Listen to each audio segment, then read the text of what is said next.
Era peralihan kuasa British di negara kita. Pernyataan masalah, British menjajah tanah Melayu dan Sarawak dengan menubuhkan sebuah pusat pentadbiran berpusat di bawah kerajaan British. Masyarakat Melayu dan masyarakat tempatan Sarawak telah bangkit untuk menentang British dengan pelbagai strategi. Objektif kajian yang pertama, menerangkan sebab penduduk tanah Melayu dan Sarawak menentang penjajahan British. Yang kedua, menjelaskan cara penduduk tanah Melayu dan Sarawak menentang penjajahan British. Yang ketiga, meramalkan perkara yang akan berlaku jika penduduk tanah Melayu dan Sarawak tidak menentang penjajahan British. Kaedah kajian. Yang pertama, sumber. Menggunakan kaedah mencari maklumat di laman web. Yang kedua, rujukan buku.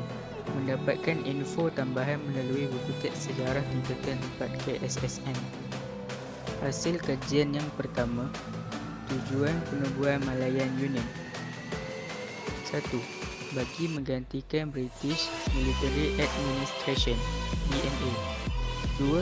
Berhasrat agar Malayan Union dapat melicinkan pentadbiran, meningkatkan pelaburan ekonomi, mengukuhkan pertahanan dan menekankan orang asing sebagai sumber tenaga kerja. Hasil kajian kedua, faktor penyerahan Sarawak. 1. Masalah perwarisan takhta.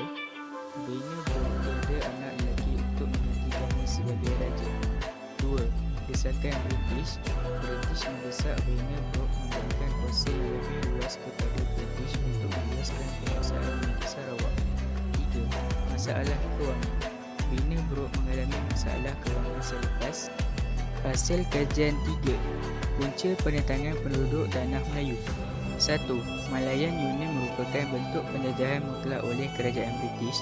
British menjajah tanah Melayu secara mutlak dengan menubuhkan Malayan Union pada 1 April 1946. 2. Sultan Melayu kehilangan kedaulatan dan kuasa politik yang selama ini menjadi hak Raja-Raja Melayu. Kuasa pemerintahan sepenuhnya berada di tangan British. Hasil kajian keempat, punca penentangan penyerahan Sarawak. 1. Tindakan Bina Brooke yang bertentangan dengan Perlembagaan 1941. Prinsip ke-8 dalam Perlembagaan 1941 menyatakan bahawa rakyat Sarawak dan akan diberikan pemerintahan sendiri. 2. Bina Brooke mengetepikan surat wasiat Charles Brooke.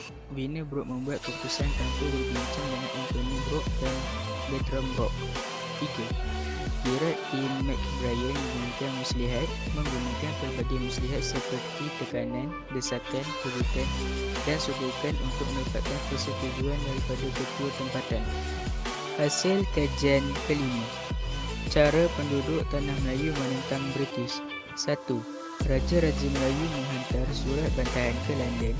Sultan Kedah, Perak dan Johor mengutus surat bantahan kepada George Henry Hall mendakwa baginda diperdaya oleh Michael. 2. Menggunakan akhbar, menyuarakan bantahan dengan keras, mengecam dan mengutuk Malayan Union kerana merugikan orang Melayu. 3. Memulaukan upacara pelantikan Gubernur Malayan Union. Raja-Raja Melayu memulaukan upacara pelantikan Gubernur setelah perjumpaan dengan Datuk Tun Jaafar di Hotel Station. Hasil kajian ke-6, cara penduduk Sarawak menentang British.